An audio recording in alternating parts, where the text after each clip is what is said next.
Welcome, everyone. Today we embark on a deep dive into a film that's as rich in its storytelling as it is profound in its cultural impact, The Godfather. The Godfather, to me, is more than a film. It's a cultural touchstone that continues to resonate with audiences today. Indeed, Izzy. It's a detailed portrait, a sprawling epic that goes far beyond mere entertainment. The film is a Shakespearean drama with its own brand of Renaissance fervor, passionate, tragic, yet beautiful in its depiction of family and honor.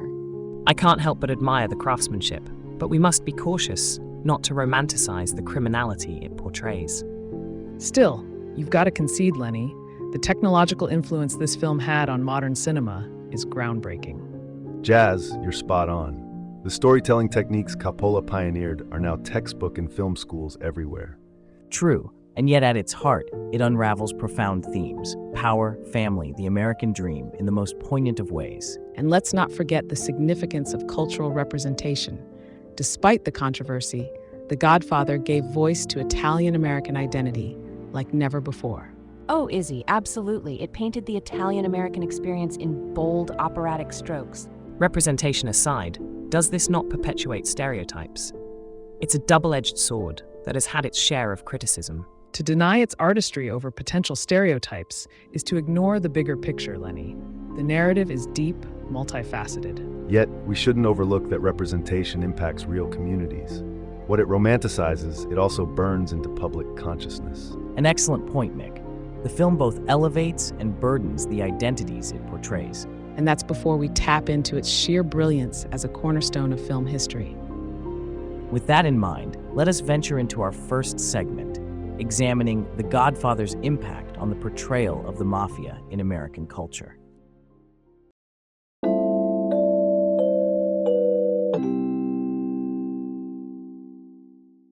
Let's delve into The Godfather's portrayal of the Mafia and its indelible mark on American culture. Before The Godfather, mafiosos were cartoonish villains in media. This film gave them an air of tragic grandeur that has gripped the public's imagination since. Mick, your point rings true. It birthed a certain allure, an anti-hero charm that's hard to shake off even today. And while it did glorify the Mafia in some respects, it also condemned their actions. It's that moral ambiguity that makes it fascinating. It's paramount, though, to recognize this portrayal has shaped misconceived notions about Italian Americans for generations. Should we not be critical of that? We must, but without negating the mastery behind its influence. How many films have managed to redefine a genre like that? None with such eloquence. But jazz, must we always see it through rose-colored glasses? The Godfather, with all its brilliance, has painted a skewed portrait that's troublesome. Amelia, on that note, the romanticism is a thorn, no doubt. It almost justifies the means through their familial bonds. Family bonds, they're the angle here, the redeeming facet, aren't they? It's a humanizing layer rarely afforded to crime in cinema.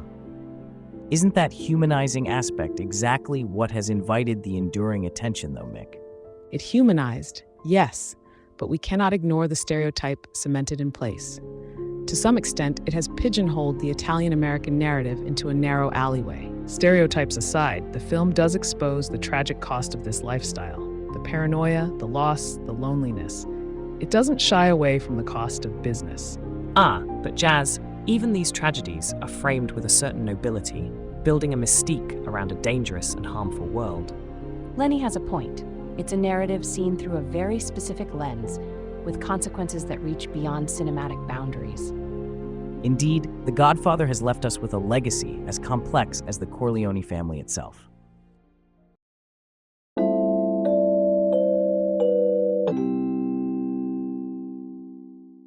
Now, let's shift our focus to the influence of Italian-American identity in the narrative of The Godfather. The Corleones aren't just a family. They're emblematic of an immigrant journey, grappling with identity and the promise of the American dream. Yes, Izzy, and for many, they embody the struggle between old-world values and the pressures of assimilation into American society. It's a portrayal that resonates with many immigrants beyond the Italian-American community, highlighting a shared experience of duality and conflict. Jasper, that's a beautifully universal point. We can all find fragments of our own lineage in their struggles. But therein lies a danger, does it not?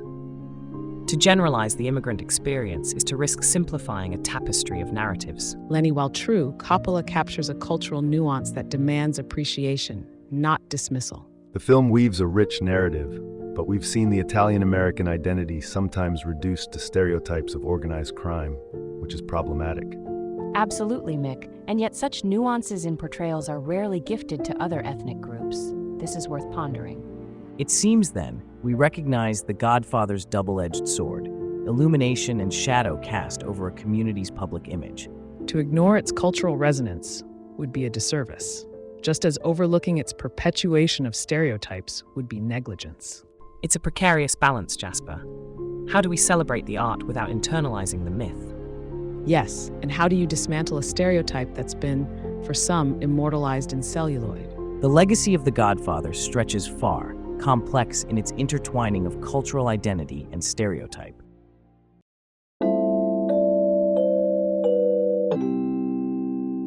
For our next segment, let's talk about Marlon Brando's unforgettable performance as Vito Corleone. Brando's Vito is nothing short of a colossus.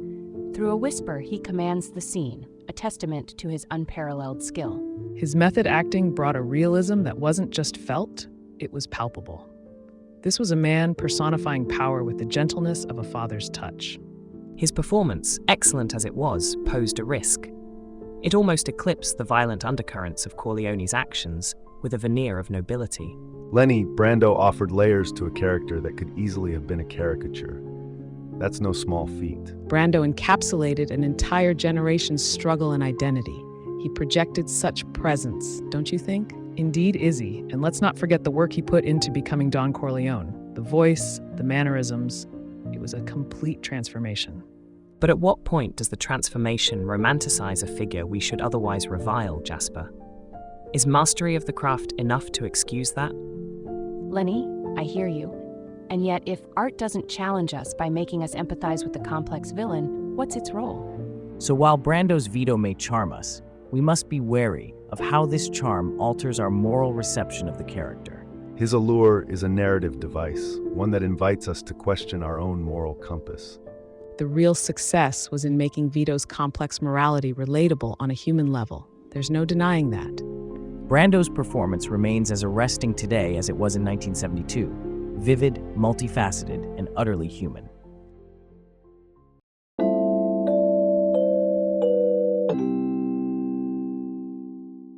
Shifting our focus to the director's chair, let's discuss Francis Ford Coppola's vision and the struggles he faced with the studio during the production of The Godfather. Coppola's battles are legendary, but they illustrate the tension between artistic integrity and commercial interests which define much of cinema's history. And it's this very tension, Mick, that fashioned the film's indelible spirit. Coppola's perseverance gave us a masterpiece. Absolutely, Amelia. His direction was visionary, particularly his insistence on casting choices against studio wishes. These decisions were pivotal. Let's not romanticize the conflict too much. The battles could have very well led to disaster. It was a gamble that paid off selectively. But Lenny, those conflicts often push directors to solidify their artistic vision, resulting in a stronger film, don't you think? True, Izzy, and perseverance allows the film to challenge norms and innovate, just as Coppola did. Coppola's fight for creative control essentially reshaped the industry's approach to auteur directors and their projects. Jasper, you're spot on. Yet think of all those ideas that were never realized because an artist didn't have Coppola's clout or resolve. And there's the rub, Amelia. What about the less established voices stifled by the same system? Lenny makes a potent point. Coppola's success story shouldn't obscure the countless others that ended in compromise or silence. Nonetheless, let's acknowledge Coppola's triumph in shaping The Godfather with such a distinct and daring aesthetic. Indeed, it's Coppola's steadfast vision amidst internal strife that solidified The Godfather as an exemplar of cinematic excellence.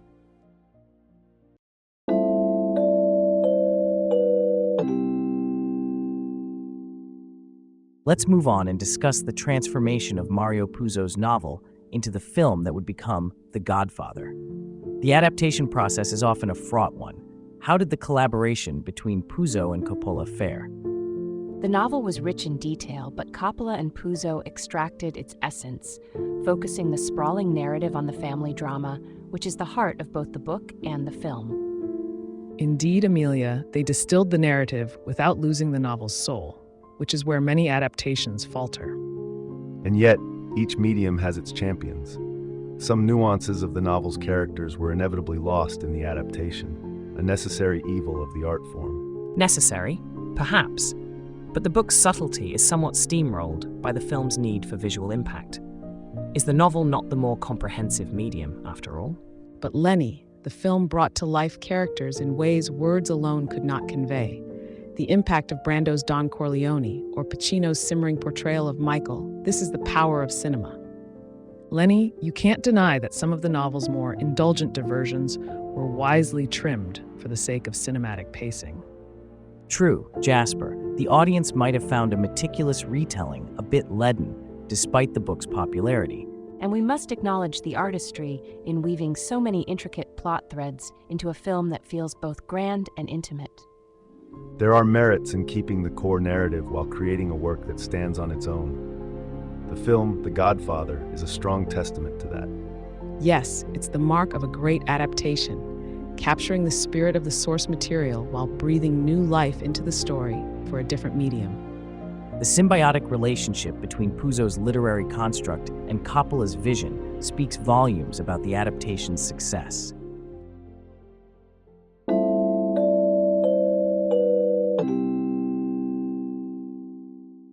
Now, let's discuss the emotive and haunting score by Nino Rota, which has become synonymous with The Godfather. How did it enhance the film's atmosphere? Rota's score is the soul of the film. It's as vital as the dialogue. The melody alone evokes this rush of narrative. Remarkable. Absolutely, Amelia. The music isn't just accompaniment. It's a character of its own, shaping our emotional journey through the film. The score's Italian influence imbues it with an authenticity that reinforces the film's cultural fabric, doesn't it? While romantic, Izzy, I find it ironic that the score's most iconic theme, the love theme, underscores such a dark saga of power and betrayal. Irony may be present, Lenny, but it's in that contrast we find the tragedy of The Godfather. It amplifies dramatic tension like no other. And yet, Rota's score has a universality to it. Despite the film's darkness, the music speaks to the heart. It transcends the medium. There's a timeless quality to it.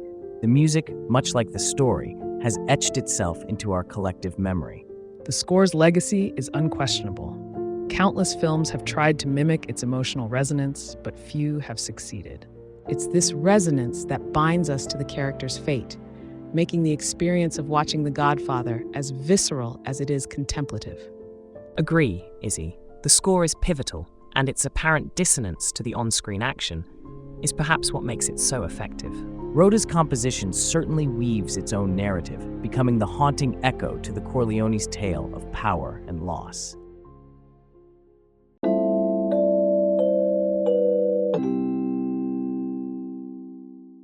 We turn our attention to the visual storytelling of The Godfather, particularly the cinematography by Gordon Willis. How did his techniques contribute to the film's distinct aesthetic? Willis's work was transformative. His use of low-light scenes and rich shadow work created a visual metaphor for the moral ambiguity the characters embody. He's called the Prince of Darkness for good reason, isn't he, Jasper? His work on this film practically reinvented the use of darkness in cinema. The contrast he drew quite literally between light and dark, it's poetic. It's an artful dance that serves as a mirror to the story's thematic depth. Perhaps a bit too heavy-handed at times, Amelia. Did we really need such overt visual cues to comprehend the narrative's complexities? But subtlety in visual art can be subjective, Lenny. What might be overt to you could be nuanced to another. And let's not forget the innovation here. Willis set a new standard for cinematographers, pushing the envelope in ways many hadn't dared. Exactly, Jasper. It's that risk-taking that's yielded such arresting imagery, which is now iconic in its own right. Willis crafted scenes with precise intentionality, each frame telling a story beyond the script, a visual language that spoke volumes. And it's that language which paints a stark landscape of the Corleone family's fortunes and misfortunes. In every shadowed corner, every silhouette, we sense the tension, the impending threat. It's cinematic mastery. Granted, it's meticulously shot, yet one must remember the era it was screening in, a time when audiences craved clarity, not shadows. Those shadows became clarity, Lenny. They brought us into a world where the line between right and wrong is forever blurred. Gordon Willis's cinematography indeed brought The Godfather's dark themes to light, creating a visual experience as complex as its narrative.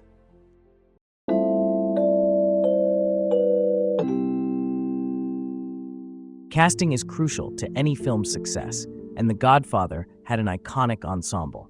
Let's consider the casting process and how this spectacular cast's chemistry contributed to the film's triumph. The casting was a stroke of genius. Pacino, for instance, brought such raw intensity to Michael, and his dynamic with the other actors was electric. And the way each actor seemed to live their character, their cohesiveness, it's as if the cast wasn't just performing a family, they were a family. There's something to be said for Coppola's vision in casting. He fought for his choices, which clearly paid off. It's a testament to the synergy between casting director and director. Coppola knew what he wanted and fought tooth and nail to get it. Synergy it may have been, but Pacino was an unknown, Brando a risk given his reputation at the time. This could have easily gone awry. But it didn't, Lenny. The risks taken in casting are part and parcel of what made The Godfather transcendent. It's worth acknowledging, though, the casting's influence on typecasting. Many of these actors became synonymous with their roles for years. Yes, Jasper, and that's quite the double-edged sword. Their performances were so compelling that Hollywood struggled to separate the actor from the role. It's rare to find a cast with such palpable chemistry. They elevated the script to another level entirely. True, Hal. They embodied their roles with such conviction that audiences can't help but become engrossed in the Corleone saga. Conviction is the operative word here. Their commitment to the roles made them believable as a family and as individuals within the Mafia. A believable family that's left an indelible mark on cinema, with performances that have stood the test of time. The casting of The Godfather indeed crafted a mosaic of characters whose interactions are as captivating today as they were upon the film's release.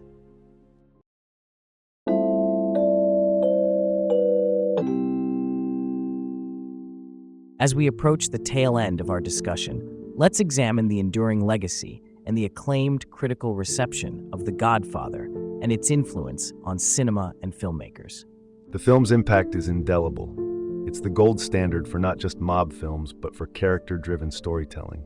The Godfather gave us a lexicon of sorts, quotes, scenes, and characters that have become a part of global culture. Its influence is manifest in every corner of modern film. The complex anti-hero, nuanced storytelling, it's foundational. Watching it, you feel the threads of cinema history, like reading an epic classic. Its legacy is its universality, speaking to basic truths about power and family. But does its influence perhaps overshadow other works? Is it fair for one film, however outstanding, to set the bar for an entire genre? Lenny, it set the bar because it was groundbreaking. It's a narrative and technical masterclass. That's merit, not happenstance. Other films have since built upon its foundation, Lenny. It's the nature of art to evolve, but roots are roots. We can't mitigate The Godfather's significance. It's genuinely shaped narratives and character archetypes in TV and cinema for decades. And it's more than mere mimicry. The emotional resonance it evokes is what writers and directors aspire to replicate. It seems to be a consensus that The Godfather not only stands as a cultural icon, but as a beacon for filmmakers and artists alike.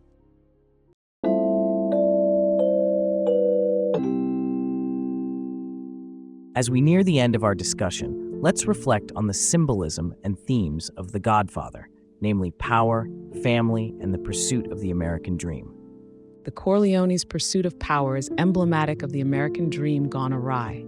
It's a cautionary tale wrapped in the trappings of success. Yet, the way the film equates criminality with that dream muddies the waters significantly. The glorification of their rise can't be ignored. But in its core, isn't this a tragic fate? It poignantly showcases the fallacy of that dream, striving for paradise only to be ensnared in a purgatory. Amelia makes a strong point. The American dream's duality is at the film's heart, where ambition and moral decline dance a delicate tango. And family, the ties that bind yet can also suffocate. Coppola's film explores familial loyalty with devastating honesty. It's true, Mick. Those ties create a paradoxical sanctuary in prison for Michael, epitomizing the struggle between personal identity and family duty. The notion of family extends beyond blood. It's about legacy, history, and the burdens we carry from generation to generation. The complexity of these themes is what propels The Godfather beyond crime saga into the realm of personal and societal commentary. Exactly, Lenny. It holds up a mirror to the audience, a mirror streaked with both ambition and blood. At the same time, don't you think it also triggers introspection about our own values and the lengths we'd go to protect them? Undeniably, Amelia. It prompts us to reevaluate the meaning of success and the sacrifices it entails. It's in the rich tapestry of these themes that The Godfather finds its enduring relevance and profound impact on not just cinema, but on our cultural consciousness.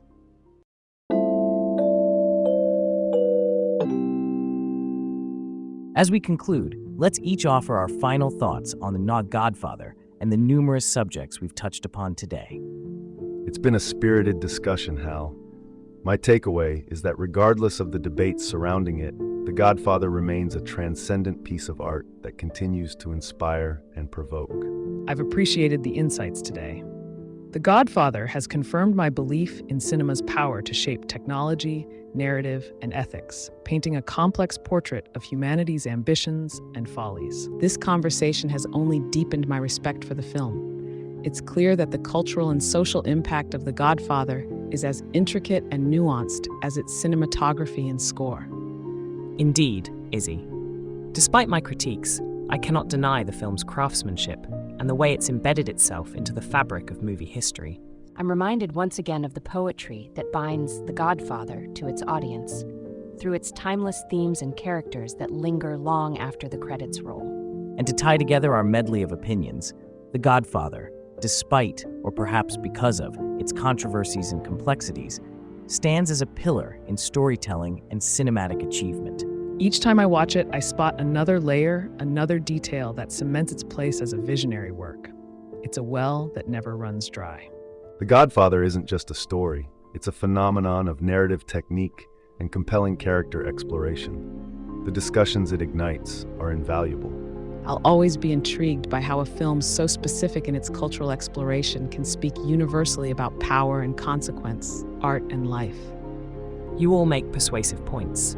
Even with its possible faults, The Godfather is undeniably significant in its multifaceted influence. And so it will remain a muse and a benchmark for writers and creators, stirring the imagination with its elegiac portrayal of the human experience. With this, we draw today's robust discussion to a close. The Godfather's narrative, much like today's dialogue, is one that endures and will continue to be dissected and admired for many years to come.